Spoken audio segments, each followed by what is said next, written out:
There's been an ongoing debate about Confederate statues, memorials, and monuments. Your position has been pretty clear in that it should go through a legal and lawful process if, say, any of these statues are to be removed, not through, say, vigilantism. But you've been critical of Senator Doug Jones for voting to remove the name of soldiers who fought in the Confederacy from all military installations and facilities.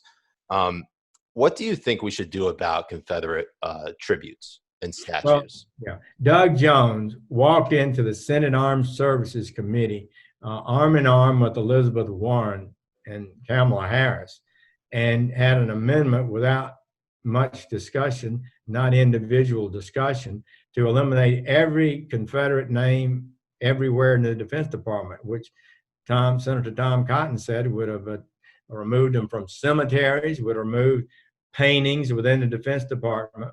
They had Confederate memorabilia or flags or whatever on it, or generals, and that this is an extreme act. And he was advocating for that. So I've criticized him for that. And I think monuments are in the hands of the living. They just are. So they can be changed. There's no doubt about it. But I think we ought to be careful. I don't see a need that every single Confederate monument or symbol should be removed, and I think it should be individually considered. So Josh Hawley made some good speeches about it, Senator Hawley and Senator Cotton, and they stood up to it while Doug Jones was ambushing the Armed Services Committee with the woke mob agenda. Why is it important, though, for some of these monuments and statues to remain for Americans? Well, I don't think every person that participated in that war has to be erased from history. And you have to understand the depth of how it happened. My great-grandfather, as I always said, was a young man, had a baby, was called off to war, and he was killed at Antietam.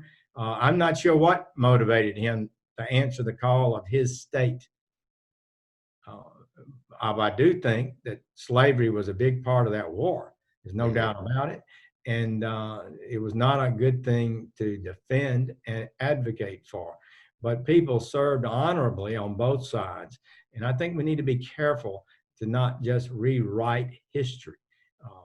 We can talk about it. If that's what the voters want to do, they're able to do so. But I'm not prepared to say it should be just eradicated.